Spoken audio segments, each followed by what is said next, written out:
ಬಣ್ಣ ತಿಂದು ಸಿಹಿ ಹಣ್ಣ ಕೊಡುವ ಮರ ನೀಡಿ ನೀಡಿ ಮುಕ್ತ.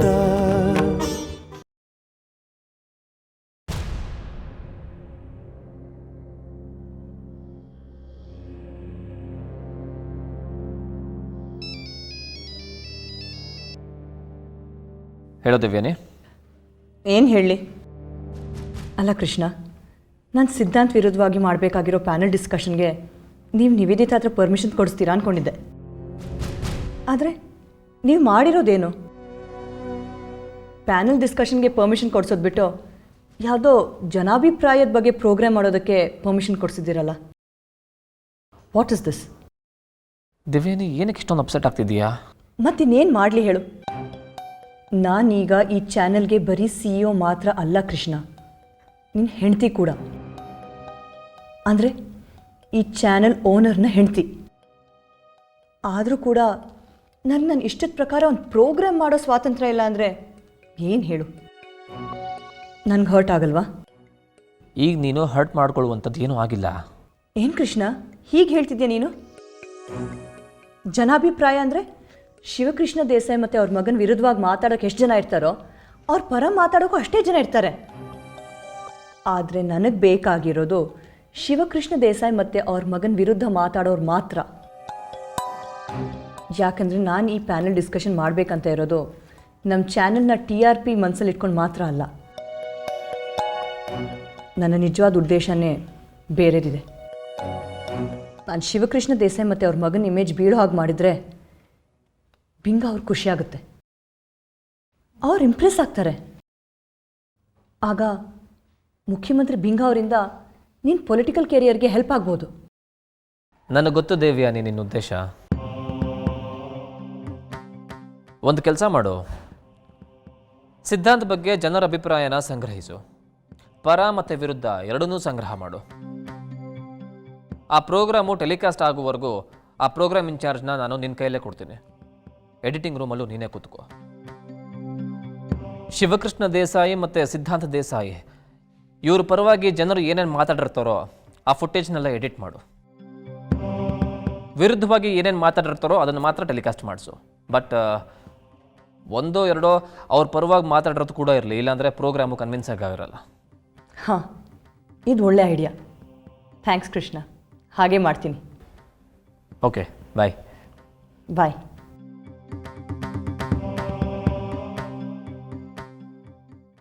ತಗೊಳ್ಳಿ ತಗೊಳ್ಳೆ.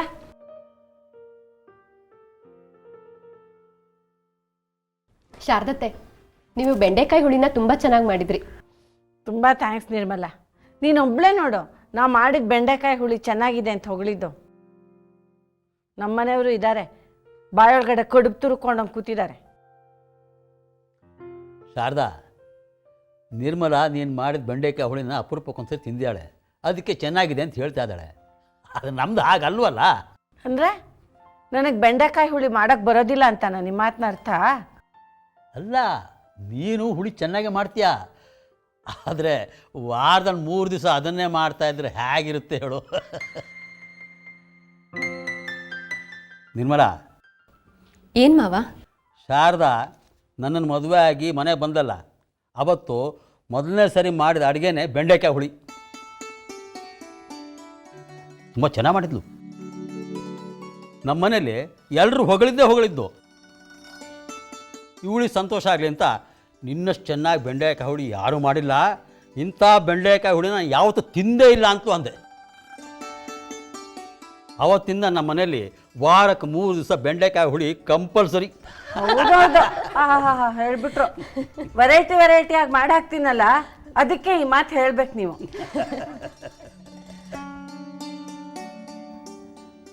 ನಿವೇದಿತಾ, ಮನೇಲೂ ಆಫೀಸ್ ಕೆಲಸನಾ? ಪಾಂಚಜನ್ಯ ಚಾನೆಲ್ MD ಪೋಸ್ಟ್ನ ತುಂಬ ಎಂಜಾಯ್ ಮಾಡ್ತಿದ್ಯಾ ಅಂತ ಆಯಿತು. ನಿಜ ಹೇಳಬೇಕು ಅಂದರೆ ನಾ ಈ ಪಾಂಚಜನ್ಯ ಚಾನಲಲ್ಲಿ MD ಆಗಿ ಕೆಲಸ ಮಾಡ್ತಿರೋದು ನಂಗೊಂಚೂರು ಸಂತೋಷ ಕೊಡ್ತಾ ಇಲ್ಲ. ಯಾಕೆ? ಈ ಪಾಂಚಜನ್ಯ ಚಾನಲಲ್ಲಿ ನಾನು ನೆಪಕ್ಕೆ ಮಾತ್ರ MD. ಯಾಕೆ ಅಂದರೆ ನಾನು ಆ ಚಾನಲ್ MD ಆಗಿ ನಾ ತಗೋಬೇಕಾಗಿರೋ ನಿರ್ಧಾರನ ನಾ ಸ್ವತಂತ್ರವಾಗಿ ತೊಗೊಳಕ್ಕಾಗ್ತಾ ಇಲ್ಲ. ಅಂದರೆ ನಿನಗೆ ಗೊತ್ತಲ್ಲ ನಿರ್ಮಲಾ, ನಮ್ಮ ಚಾನಲ್ CEO ದೇವಿಯಾನಿ ಅವ್ರಿಗೆ ಮೊದಲಿಂದ ನನ್ನನ್ನು ಕಂಡ್ರೆ ಅಷ್ಟಕ್ಕಷ್ಟೇ. ಕೃಷ್ಣಾನಂದ ಸ್ವಾಮಿಯವರು ನಮ್ಮ ಚಾನಲ್ ಓನರ್. ಕೃಷ್ಣಾನಂದ ಸ್ವಾಮಿ ಮತ್ತು ದೇವಿಯಾನಿ ಇಬ್ಬರು ಮದುವೆ ಆಗಿದ್ದಾರೆ. ಅದನ್ನೇ ಅಡ್ವಾಂಟೇಜಾಗಿ ತಗೊಂಡು ದೇವಿಯಾನಿಯವರು ನಮ್ಮ ಕಂಪನಿ ಎಥಿಕ್ಸ್ಗೆ ಮೀರಿದ ಕೆಲವು ಕಾನ್ಸೆಪ್ಟ್ಸ್ ತೊಗೊಂಬಂದು ಇದನ್ನು ಪ್ರೋಗ್ರಾಮ್ ಮಾಡ್ತೀನಿ ಅಂತ ಹೇಳ್ತಾರೆ. ನಾನು ಆಗಲ್ಲ ಅಂದ ತಕ್ಷಣ ಶುರು ಮನಸ್ತಾಪಗಳು. ಕೊನೆಗೆ ನನಗಿಷ್ಟ ಇರಲಿ ಇಷ್ಟ ಇಲ್ಲದೇ ಇರಲಿ ಅವಳು ಮಾಡೋ ಕೆಲವು ಪ್ರೋಗ್ರಾಮ್ಗಳಿಗೆ ನಾವು ಅಪ್ರೂವಲ್ ಕೊಡಲೇಬೇಕಾಗುತ್ತೆ. ಮೊನ್ನೆ ಶಿವಕೃಷ್ಣ ದೇಸಾಯಿ ಅವ್ರ ಮಗ ಸಿದ್ಧಾಂತದು ಆ ಸೌಜನ್ಯ ಅನ್ನೋ ಹುಡುಗಿ ವಿಚಾರವಾಗಿ ಗಲಾಟೆ ಆಯ್ತಲ್ಲ. ಹಾಂ ಹೌದು, TV ಪೇಪರ್ಗಳಲ್ಲೆಲ್ಲ ಅದೇ ಸುದ್ದಿ. ಸಿದ್ಧಾಂತ್ ದೇಸಾಯಿನ 1-2 ಸಲ ಮೀಟ್ ಮಾಡಿದ್ದೀನಿ. ತುಂಬ ಸಭ್ಯ ಅನ್ನಿಸ್ತು ನನಗಂತೂ. ಖಂಡಿತವಾಗ್ಲೂ ಆ ಹುಡುಗ ಸಭ್ಯ ವ್ಯಕ್ತಿನೇ. ಆದರೆ ಸುಮ್ಮನೆ ಆ ಹುಡುಗನ ಮೇಲೆ ಆಪಾದನೆ ಮಾಡಿಬಿಟ್ಟಿದ್ದಾರೆ. ಇತ್ತೀಚೆಗೆ ಶಿವಕೃಷ್ಣ ದೇಸಾಯಿ ಸರ್ನ ಮೀಟ್ ಮಾಡಿದ್ಯಾ? ಹೋಗಿದ್ದೆ ಅವ್ರ ಮನೆಗೆ. ಅವ್ರ ಮನೆಗೆ ಹೋಗಿದ್ದಾಗ ಶಿವಕೃಷ್ಣ ದೇಸಾಯಿ ಸರು ಅವ್ರ ಮಿಸ್ಸಸ್ಸು ತುಂಬ ನೊಂದ್ಕೊಂಡು ಹೇಳಿದ್ರು, ಎಲೆಕ್ಷನ್ ಹತ್ತಿರ ಬರ್ತಿದೆ ಅಂತಲೇ ಯಾರೋ ನನ್ನ ಮಗನ್ನ ತೇಜೋವಧೆ ಮಾಡ್ತಿದ್ದಾರೆ ಅಂತ. ನಾನು ಅವ್ರಿಗೆ ಸಮಾಧಾನ ಮಾಡೋಕ್ಕೆ ಪ್ರಯತ್ನ ಪಟ್ಟೆ. ಧೈರ್ಯ ಗೆಡಬೇಡಿ ಸರ್, ನಾವೆಲ್ಲರೂ ನಿಮ್ಮ ಜೊತೆ ಇದ್ದೀವಿ ಅಂತ. ಏನು ಗೊತ್ತಾ ನಿರ್ಮಲಾ, ಕೆಲವು ದಿನದ ಹಿಂದೆ ನಮ್ಮ ಚಾನಲಲ್ಲೂ ಸಿದ್ಧಾಂತ್ ವಿರುದ್ಧ ಒಂದು ನ್ಯೂಸ್ ಟೆಲಿಕಾಸ್ಟ್ ಮಾಡಬೇಕಾಗಿತ್ತು. ಆದರೆ ಆ ನ್ಯೂಸ್ ಸುಳ್ಳು ಅಂತ ನನಗೆ ಚೆನ್ನಾಗಿ ಗೊತ್ತಿತ್ತು. ಅದಕ್ಕೆ ನನ್ನ ಮೇಲೆ ಎಷ್ಟೇ ಒತ್ತಡ ಬಂದರೂ ಆ ನ್ಯೂಸ್ ಟೆಲಿಕಾಸ್ಟ್ ಆಗಬಾರ್ದು ಅಂತ ನಾ ತಡೆದೆ. ಆ ವಿಚಾರನೂ ಹೇಳಿದೆ ಸರ್ಗೆ. ಆಗ ಅವ್ರಿಗೆ ಎಷ್ಟು ಸಮಾಧಾನ ಆಯಿತು ಗೊತ್ತಾ. ಅವ್ರನ್ನ ಅರ್ಥ ಮಾಡ್ಕೊಂಡ್ರು. ಅವರು ಸತ್ಯದ ಪರ ಇರೋರು ಇನ್ನೂ ಜನ ಇದ್ದಾರೆ ಅಂತ ಅನ್ನಿಸ್ತು ಅವ್ರಿಗೆ. ಆದರೆ ಈಗ ನೋಡಿದ್ರೆ ಆ ದೇವಿಯಾನಿ ಪಬ್ಲಿಕ್ ಒಪಿನಿಯನ್ ತಗೊಂಡು ಆಮೇಲೆ ಅದ್ರ ಮೇಲೆ ಪ್ಯಾನೆಲ್ ಡಿಸ್ಕಷನ್ ಮಾಡೋಣ ಅಂತ ಒಂದು ಪ್ರಪೋಸಲ್ ತಂದಿದ್ದಾರೆ. ನನಗೆ ಎಷ್ಟು ಬೇಡ ಅಂದರೂ ಕೇಳಲಿಲ್ಲ. ದೇವಿಯಾನಿ ಅವ್ರಿಗೆ ಯಾಕೆ ಇಷ್ಟು ಹಠ? ಶಿವಕೃಷ್ಣ ದೇಸಾಯಿ ಅವ್ರ ಮಗನ ವಿರುದ್ಧ ಪ್ರೋಗ್ರಾಮ್ ಮಾಡಬೇಕು ಅಂತ? ಅವ್ರ ವಿರುದ್ಧ ಅಲ್ಲ ಹಠ, ನನ್ನ ವಿರುದ್ಧ. ನಿನ್ನ ವಿರುದ್ಧನಾ? ಯಾಕೆ?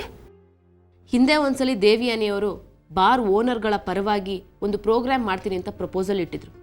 ಆಗ ನಾನು ಬೇಡ ಅಂದಿದ್ದೆ. ಅದು ನಮ್ಮ ಚಾನಲ್ ಎಥಿಕ್ಸ್ಗೆ ವಿರುದ್ಧವಾಗಿತ್ತು. ಅದಕ್ಕೆ ಬೇಡ ಅಂದೆ. ಅದು ನಮ್ಮ ದೇವಿಯಾನಿಯವ್ರಿಗೆ ಇಷ್ಟ ಆಗಿರಲಿಲ್ಲ. ಯಾಕೆಂದರೆ ರಾತ್ರಿ 10:30 ಆದಮೇಲೆ ಯಾವ ಬಾರ್ಗಳನ್ನು ತೆಗಿಬಾರ್ದು ಅಂತ ರೂಲ್ಸೇ ಇದೆ. ಆದರೂ ಕೆಲವು ಬಾರ್ ಓನರ್ಗಳು ಬಾರ್ನ ಓಪನ್ ಇಡ್ತಿದ್ರು. ಶಿವಕೃಷ್ಣ ದೇಸಾಯಿ ಸರ್ ಅದನ್ನು ಅಪೋಸ್ ಮಾಡಿದರು. ಸೊ ನಾನು ಈ ಪ್ರೋಗ್ರಾಮ್ ಮಾಡಿಸಿದ್ರೆ ಶಿವಕೃಷ್ಣ ದೇಸಾಯಿ ಸರ್ಗೆ ಇಷ್ಟ ಆಗೋದಿಲ್ಲ. ಅದಕ್ಕೆ ನಾನು ಈ ಪ್ರೋಗ್ರಾಮ್ಗೆ ಅಪ್ರೂವಲ್ ಕೊಡ್ತಿಲ್ಲ ಅನ್ನೋ ಒಪಿನಿಯನ್ ದೇವಿಯಾನಿಯವ್ರದ್ದು. ಸೊ ಈಗ ನನ್ನ ಮೇಲಿನ ಹಠಕ್ಕೆ ಸಿದ್ಧಾಂತ್ ವಿರುದ್ಧ ಪ್ರೋಗ್ರಾಮ್ ಮಾಡಲೇಬೇಕು ಅಂತ ಹೊರಟಿದ್ದಾರೆ. ನಾನು ಒಪ್ಪೋ ಥರ ಸಂದರ್ಭನೂ ಸೃಷ್ಟಿ ಮಾಡಿದ್ರು. ಒಟ್ಟಲ್ಲಿ ಆತ್ಮತೃಪ್ತಿ ಅನ್ನೋದು ಇಲ್ಲದೇ ಇರೋ ಕೆಲಸ ಆಗ್ಬಿಟ್ಟಿದೆ ನನಗೆ MD ಪೋಸ್ಟ್. ನಾ ಶಿವಕೃಷ್ಣ ದೇಸಾಯಿ ಸರ್ ಪರ ಅಂತ ದೇವಿಯಾನಿಗಂತೂ ಗೊತ್ತು.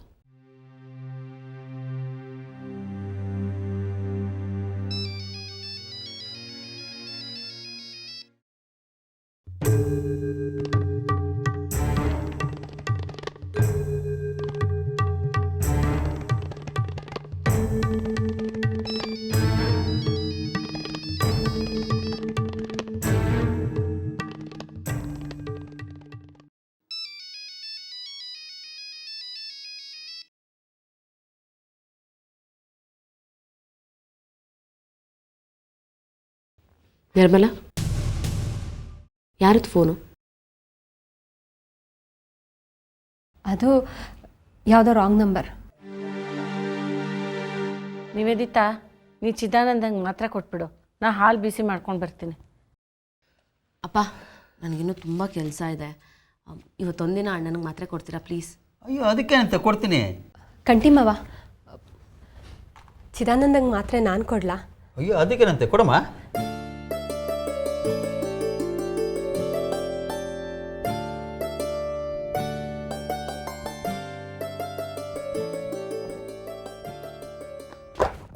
ಓ ನಿರ್ಮಲಾ, ನಿದ್ರೆ ಮಾಡ್ತಿದ್ಯಾ ಚಿದಾನಂದ? ಇಲ್ಲ ಇಲ್ಲ, ಬಾ ಕೂತ್ಕೋ. ನಿಂಗೆ ಮಾತ್ರೆ ಕೊಟ್ಟು ಹೋಗೋಣ ಅಂತ ಬಂದೆ. ಅಯ್ಯೋ, ನೀನು ಯಾಕೆ ಇದೆಲ್ಲ ತೊಂದರೆ ತಗೊಳಕ್ಕೆ ಹೋಗ್ತೀಯಾ? ಇದ್ರಲ್ಲಿ ತೊಂದರೆ ಏನಿದೆ, ಸುಮ್ಮನೆ ತಗೋ.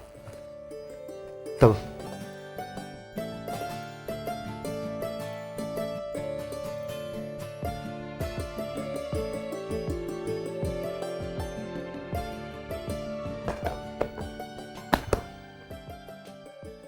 ಎಷ್ಟು ಬೇಗ ನಿನ್ನ ಕಾಲಲ್ಲಿ ಇಂಪ್ರೂವ್ಮೆಂಟ್ಸ್ ಕಾಣಿಸ್ತಿದೆ ಅಲ್ವಾ? ಹೌದು ನಿರ್ಮಲಾ, ನೋಡೋದಕ್ಕೆ ಚಿಕ್ಕ ಚಿಕ್ಕ ಮಾತ್ರೆಗಳು, ಆದರೆ ರಿಸಲ್ಟ್ ನೋಡು, ತುಂಬಾ ಆಶ್ಚರ್ಯ ಆಗತ್ತೆ. ನನಗಂತೂ ತುಂಬ ಸಂತೋಷ ಆಗ್ತಿದೆ.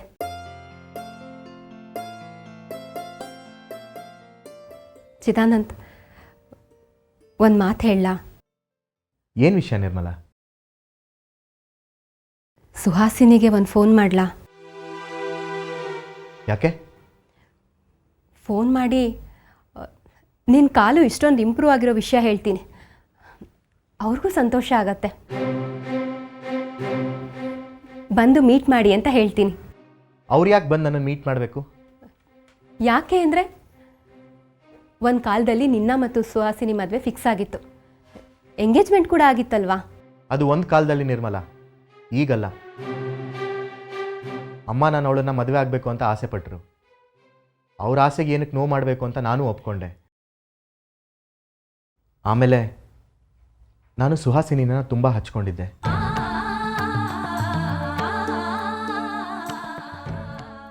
ಅವರು ನನ್ನನ್ನು ತುಂಬಾ ಹಚ್ಕೊಂಡಿದ್ರು.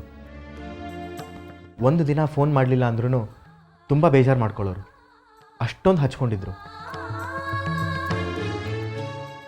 ನನ್ನ ಕಾಲಿಗೆ ಪೆಟ್ಟು ಬಿದ್ದು ನರ್ವ್ ಡ್ಯಾಮೇಜ್ ಆಗಿದೆ, ಇನ್ಯಾವತ್ತೂ ನನ್ನ ಕಾಲು ಮುಂಚಿನ ಥರ ಆಗೋದಿಲ್ಲ ಅಂತ ಡಾಕ್ಟ್ರು ಹೇಳಿದಾಗ ಆವಾಗ ನನಗೆ ಅವ್ರ ಸಾಂತ್ವನದ ಅಗತ್ಯ ಇತ್ತು. ಆದರೆ ಅವ್ರು ಮಾಡಿದ್ದೇನು? ಮಾನವೀಯತೆ ಮರೆತು ನಿನ್ನ ಕಾಲು ಮೊದಲಿನ ಥರ ಆಗೋದಿಲ್ವಂತೆ, ನಾನು ನನ್ನ ಜೀವನದಲ್ಲಿ ಬಣ್ಣದ ಕನಸುಗಳನ್ನ ಕಟ್ಕೊಂಡಿದ್ದೀನಿ, ನಾನು ನಿಮ್ಮನ್ನು ಮದುವೆ ಮಾಡ್ಕೊಳ್ಳೋದಕ್ಕಾಗೋದಿಲ್ಲ, ದಯವಿಟ್ಟು ಕ್ಷಮಿಸಿ ಅಂತ ಹೇಳಿ ಹೊರಟೋದ್ಲು.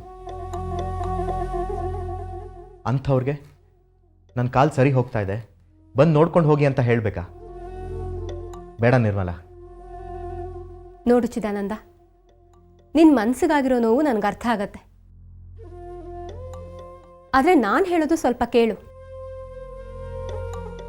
ಸುಹಾಸಿನಿಯವ್ರ ಜಾಗದಲ್ಲಿ ಬೇರೆ ಯಾರೇ ಇದ್ದಿದ್ರು ಅದೇ ರೀತಿ ರಿಯಾಕ್ಟ್ ಮಾಡ್ತಿದ್ರು. ಖಂಡಿತ ಇಲ್ಲ ನಿರ್ಮಲಾ, ಸುಹಾಸಿನಿ ಜಾಗದಲ್ಲಿ ಬೇರೆ ಯಾರೇ ಇದ್ದಿದ್ರೂ ಈ ರೀತಿ ಮಾಡ್ತಾ ಇರಲಿಲ್ಲ.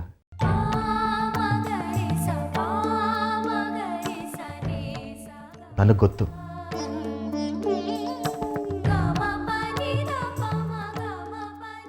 ನೀನು ತಪ್ಪು ತಿಳ್ಕೊಂಡಿದ್ಯಾ. ನಾನು ಹೇಳೋದು ಸ್ವಲ್ಪ ಕೇಳು. ನಾನು ಸುಹಾಸಿನಿಗೆ ಫೋನ್ ಮಾಡ್ತೀನಿ. ನಿರ್ಮಲಾ, ನಿನಗೆ ಎಷ್ಟು ಹೇಳಿದ್ರೂ ಅರ್ಥ ಆಗಲ್ಲ, ಕೊಡಿಲಿ. ಚಿದಾನಂದ,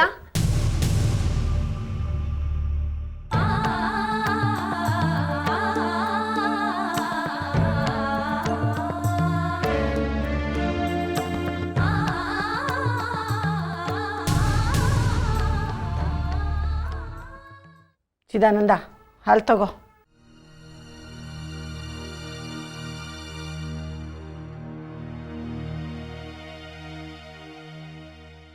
ಮಾತ್ರೆಗಳು ತಗೊಂಡ್ಯಾ? ಹೂಮಾ, ನಿರ್ಮಲಾನೇ ತಂದುಕೊಟ್ಲು. ಓಹೋ, ನಿರ್ಮಲ ಕೊಟ್ಬಿಟ್ಲಾ? ನಾನು ನಿವೇದಿತಾಗ ಹೇಳಿದ್ದೆ ನಿಂಗೆ ಮಾತ್ರೆ ತಗೊಂಡು ಹೋಗಿ ಕೊಡು ಅಂತ, ಅಲ್ವಾ ನಿರ್ಮಲ? ನೀನು ಯಾಕಮ್ಮ ಸುಮ್ಮನೆ ತೊಂದರೆ ತಗೊಳಕ್ಕೆ ಹೋದೆ? ಇನ್ನೂ ಇವತ್ತಾನೆ ಇವನು ನಡೆಯೋಕ್ಕೆ ಶುರು ಮಾಡಿದ್ದಾನೆ. ಅಷ್ಟರೊಳಗೆ ಇವಳು ಮಾತ್ರನ ನಿನ್ನ ಕೈಲಿ ಕಳಿಸ್ಬಿಟ್ಟಿದ್ದಾಳೆ, ಅವಳು ತಂದೆ ಕೊಟ್ಟಿಲ್ಲ. ನಂಗೆ ಮತ್ತೆ ಭಯ ಆಗ್ತಾ ಇದೆ, ಇನ್ನು ಇವನಿಗೆ ಏನಾಗ್ಬಿಡುತ್ತೋ ಅಂತ. ಇದೆಲ್ಲ ಮನೆಯವ್ರು ಮಾಡೋ ಕೆಲಸ. ಆ ನಿವೇದಿತಂಗೆ ಒಂಚೂರು ಗೊತ್ತಾಗೋದಿಲ್ಲ. ಪಾಪ ನೀನು ಇವತ್ತು ಬಂದು ನಾಳೆ ಹೋಗೋ ಗೆಸ್ಟ್ಗಳ ಕೈಲಿ ಹಾಗೆಲ್ಲ ಕೆಲಸ ಮಾಡಿಸ್ತಾರಾ? ಏನು ನಿವೇದಿತಾನಪ್ಪ. ಯಾರ್ಯಾರಿಗೆ ಏನೇನು ಕೆಲಸ ಹೇಳಿರ್ತೀವೋ ಅದನ್ನು ಅವರೇ ಮಾಡಬೇಕಲ್ವಾ? ಅಲ್ಲಮ್ಮ, ಇವಾಗ ನಿರ್ಮಲಾ ಮಾತ್ರೆ ತಂದು ಕೊಟ್ಟರೆ ಏನಾಯಿತು? ಅಯ್ಯೋ, ನಿಂಗೆ ಅದೆಲ್ಲ ಅರ್ಥ ಆಗೋದಿಲ್ಲ ಚಿದಾನಂದ, ನೀ ಸುಮ್ಮನಿರೋ. ನಿರ್ಮಲಾಗಾದರೂ ಅರ್ಥ ಆಗಬೇಕಿತ್ತಪ್ಪ.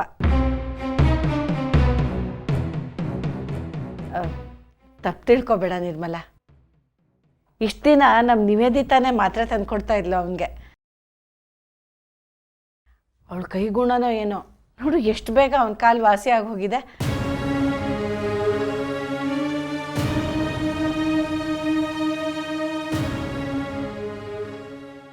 ಹೋಗ್ಲಿ ಬಿಡು ಪಾಪ, ನಿನಗೂ ಗೊತ್ತಾಗ್ಲಿಲ್ಲ ಅನ್ಸುತ್ತೆ.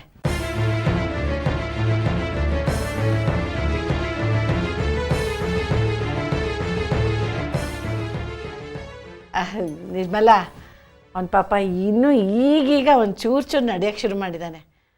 ಅವನಿಗೂ ಸುಸ್ತಾಗಿರುತ್ತೆ ಪಾಪ. ಅವನಿಗೆ ಯಾಕೆ ಸುಮ್ಮನೆ ತಂದರೆ? ಅವನು ರೆಸ್ಟ್ ತಗೊಳ್ಳಿ. ಬಾ, ನಾವು ಹೊರಗಡೆ ಹೋಗೋಣ ಬಾ.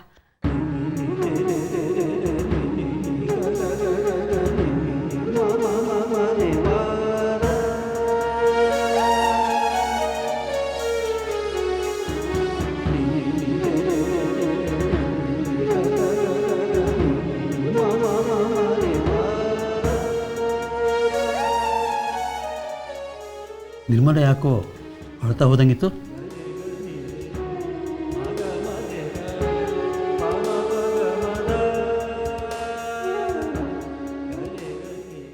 ಅಮ್ಮ, ನಿರ್ಮಲ ಯಾಕೆ ಅಳ್ತಾ ಹೋದ್ಲು? ನಂಗೆ ಗೊತ್ತಿಲ್ಲಪ್ಪ. ನನಗೇನೇ ಗೊತ್ತು ಅಂತ ನಾಟಕ ಆಡ್ಬೇಡ. ನೀನೇ ಏನಾದರೂ ಅಂದಿರ್ತೀಯ. ಏನಂದೆ ಅವಳಿಗೆ? ಅಯ್ಯಪ್ಪ, ನಾ ಏನು ಹೇಳ್ಬಾರ್ದೇನು ಹೇಳಿಲ್ವೇ? ಅಲ್ವೇ, ಮದುವೆ ಆಗದಿರೋ ಹುಡುಗಿ ಅವಳು. ಮಾತ್ರೆ ಕೊಡೋ ನೆಪದಲ್ಲಿ ವಯಸ್ಸಿಗೆ ಬಂದಿರೋ ಹುಡುಗನ ರೂಮಿಗೆ ಹೋಗ್ಬಿಟ್ಟು ಅವನ ಜೊತೆ ಒಬ್ಬೊಬ್ಬಳ ಕೂತ್ರೆ ಏನು ಚೆನ್ನಾಗಿರುತ್ತೆ ಹೇಳು? ಅದಕ್ಕೆ ಸ್ವಲ್ಪ ಬುದ್ಧಿ ಹೇಳ್ದೆಪ್ಪ ಅಷ್ಟೇ. ಹೋದ್ರೆ ಏನಮ್ಮ ತಪ್ಪು? ಏನು ತಪ್ಪು ಅಂತ ಕೇಳ್ತೀಯಲ್ಲ ನಿವೇದಿತಾ ನೀನು? ಅಲ್ಲ, ಒಂದು ಚಾನೆಲ್ MD ಆಗಿದೆಯಾ, ಅಷ್ಟು ಗೊತ್ತಾಗಲ್ವಾ ನಿನಗೆ? ಅಲ್ವೇ, ನಾ ರೂಮ್ ಒಳಗೆ ಹೋದಾಗ ಇಬ್ರು ಒಬ್ರ ಕೈ ಒಬ್ರು ಹಿಡ್ಕೊಂಡು ಕೂತಿದ್ರು. ನಾವು ಒಳಗೆ ಹೋದ ಕೂಡಲೇ ಕೈ ಬಿಡಿಸ್ಕೊಂಡ್ಬಿಟ್ರು, ಗೊತ್ತಾ? ನೀನು ಯಾಕೆ ಅವಳಿಗೆ ಮಾತ್ರ ಕೊಡೋಕೆ ಹೇಳ್ದೆ? ನಾನು ನಿನಗೆ ತಾನೇ ಹೇಳಿದ್ದೆ. ನಿನಗಾಗ್ದಿದ್ರೆ ನನಗೆ ಹೇಳಬೇಕಿತ್ತು, ಇಲ್ಲ ಅಂತಂದರೆ ನಿಮ್ಮ ಅಪ್ಪಂಗೆ ಹೇಳಬೇಕಿತ್ತು. ಅವಳಿಗೆ ಯಾಕೆ ಹೇಳಕ್ಕೆ ಹೋದೆ? ಒಂದು ಕಾಲದಲ್ಲಿ ಅವರಿಬ್ರಿಗೂ ಮದುವೆ ಮಾಡ್ಕೊಳ್ಳೋ ಮನಸ್ಸಿತ್ತು. ನಾನು ಎಷ್ಟು ಕಷ್ಟಪಟ್ಟು ಪೂಜೆ ಪುನಸ್ಕಾರ ಅಂತೆಲ್ಲ ಮಾಡಿ ಅವರಿಬ್ರು ಮದುವೆ ಮಾಡ್ಕೊಳ್ಳೋದನ್ನು ತಪ್ಪಿಸಿದ್ದೆ. ಈಗ ಮತ್ತೆ ಅವಳು ಬಂದು ಚಿದಾನಂದ ಒಬ್ಬನೇ ಇರೋವಾಗ ಅವನ ರೂಮಿಗೆ ಹೋಗಿ ಅವನ ಕೈ ಹಿಡ್ಕೊಂಡು ಹಲ್ಕಿರ್ಕೊಂಡು ಮಾತಾಡ್ತಿದ್ರೆ ಅವನಿಗೆ ಹಳದೆಲ್ಲ ನೆನಪಾಗೋದಿಲ್ವೇನೆ? ಮತ್ತೆ ಇವಳನ್ನೇ ಮದುವೆ ಆಗಬೇಕು ಅಂತ ಚಿದಾನಂದನ ಮನಸ್ಸಿಗೆ ಬಂದುಬಿಟ್ರೆ?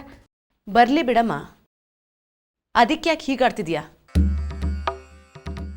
ಅಲ್ಲಮ್ಮ, ನಿರ್ಮಲಾ ಮತ್ತು ಅಣ್ಣ ಒಬ್ರನ್ನೊಬ್ರು ಇಷ್ಟಪಡ್ತಿದ್ದೀವಿ, ಮದುವೆ ಆಗ್ತಿದ್ದೀವಿ ಅಂತ ಹೇಳಿದ್ರೆ ಈಗ ಅದಕ್ಕಿಂತ ಸಂತೋಷ ಪಡೋ ವಿಚಾರ ಇನ್ನೇನಿದೆ ಹೇಳು? ಅದ್ರೊಳಗೆ ಸಂತೋಷ ಪಡೋಕ್ಕೇನೇ ಇದೆ? ಆ ಸುಹಾಸಿನಿ ಏನು ಮಾಡಿದ್ಲು? ಅಣ್ಣನ ಕಾಲು ಚೆನ್ನಾಗಿದ್ದಾಗ ಅವ್ನು ಪೊಲೀಸ್ ಆಫೀಸರ್ ಅಂತ ಹೇಳ್ಕೊಂಡು ನಗ್ತಾ ನಗ್ತಾ ಚೆನ್ನಾಗಿದ್ಲು. ಆದರೆ ಅಣ್ಣನ ಕಾಲಿಗೆ ಪೆಟ್ಟು ಬಿದ್ದು ಅವ್ನ ಕಾಲು ಸರಿ ಹೋಗಲ್ಲ ಅಂತ ಡಾಕ್ಟರ್ ಹೇಳಿದಾಗ ಮದುವೆನೇ ಕ್ಯಾನ್ಸಲ್ ಮಾಡಿಬಿಟ್ಲು. ಹೌದು ತಾನೆ? ಆದರೆ ನಮ್ಮ ನಿರ್ಮಲಾ ಅಂತೋಳಲ್ಲಮ್ಮ. ಅಣ್ಣನ ಕಾಲು ಹೀಗಾಯ್ತಲ್ಲ ಅಂತ ನಾವೆಲ್ಲ ಎಷ್ಟು ನೊಂದ್ಕೊಂಡಿದ್ದೀವೋ ಅವಳು ಅಷ್ಟೇ ನೊಂದ್ಕೊಂಡಿದ್ದಾಳೆ. ಅಣ್ಣನ್ನ ಫಾರಿನ್ ಕರ್ಕೊಂಡೋಗಿ ಟ್ರೀಟ್ಮೆಂಟ್ ಕೊಡಿಸಿ ಅಂತ ಹೇಳಿದ್ಲು. ಅದಕ್ಕೆ ಖರ್ಚಿಗೆ ಬೇಕಾದ್ರೆ ನಮ್ಮಪ್ಪ ಮಾಡಿಟ್ರು ಆಸ್ತಿನ ಮಾರಿ ನಿಮಗೆ ದುಡ್ಡು ಕೊಡ್ತೀನಿ ಅಂತ ಹೇಳಿದ್ಲು.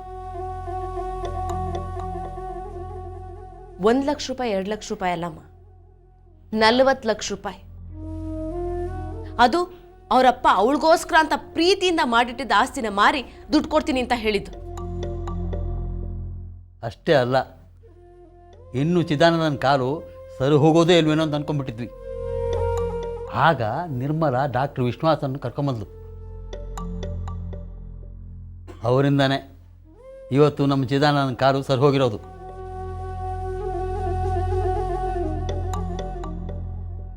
ಅದೆಲ್ಲ ನನಗೂ ಗೊತ್ತು. ನಿರ್ಮಲ ಒಳ್ಳೆ ಹುಡುಗಿನೇ, ನಾನು ಒಪ್ಕೋತೀನಿ. ಆದರೂ ಚಿದಾನಂದಂಗೆ ಆ ಹುಡುಗಿನ ತಂದ್ಕೊಳ್ಳೋಕ್ಕೆ ನನಗೆ ಯಾಕೋ ಮನಸ್ಸು ಒಪ್ತಾ ಇಲ್ಲ. ಅದೇ ಯಾಕೆ? ಒಂದು ವೇಳೆ ನಾವು ಒಪ್ಕೊಂಡು ಆ ಹುಡುಗಿನ ತಂದ್ಕೊಂಡ್ರು ನೆಂಟ್ರಿಷ್ಟರೆಲ್ಲ ಆಡ್ಕೊಳ್ಳೋದಿಲ್ವಾ? ಇವ್ರಿಗೆ ಶಾಸ್ತ್ರ ಸಂಪ್ರದಾಯ ಏನೂ ಇಲ್ಲ, ಎಲ್ಲ ಬಿಟ್ಬಿಟ್ಟಿದ್ದಾರೆ ಅಂತ. ಅಮ್ಮ ಅರ್ಥ ಮಾಡ್ಕೊಮ್ಮ ಪ್ಲೀಸ್. ಅಮ್ಮ, ಅಣ್ಣನ ಕಾಲಿಗೆ ಪೆಟ್ಟಾಗಿ ಆಸ್ಪತ್ರೆ ಸೇರಿದ್ನಲ್ಲ, ಆಗ ಯಾವ ನೆಂಟರು ಬರಲಿಲ್ಲ ಅವನು ನೋಡೋದಕ್ಕೆ. ಅಣ್ಣನ ಟ್ರೀಟ್ಮೆಂಟ್ಗೆ 40 ಲಕ್ಷ ರೂಪಾಯಿ ಬೇಕು ಅಂತ ಹೇಳಿದಾಗ ನೀ ಹೇಳ್ತಿದ್ಯಲ್ಲ, ಆ ನೆಂಟರು ಯಾರೂ ಬಂದು ಸಹಾಯ ಮಾಡಲಿಲ್ಲ.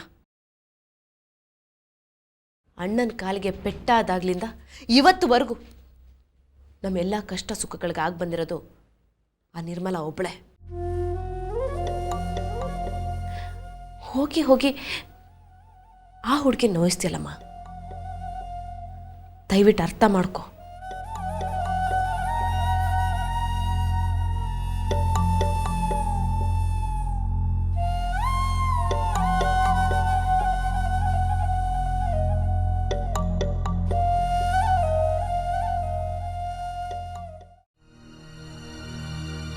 ನಿಮ್ಮ ನೆಕ್ಸ್ಟ್ ವಿಟ್ನೆಸ್ ಯಾರು ಮಿಸ್ಟರ್ ಪಟವರ್ಧನ್? ಯುವರ್ ಆನರ್, ನನ್ನ ನೆಕ್ಸ್ಟ್ ವಿಟ್ನೆಸ್ ಮಿನಿಸ್ಟರ್ ಮುನಿಯಪ್ಪನವರು.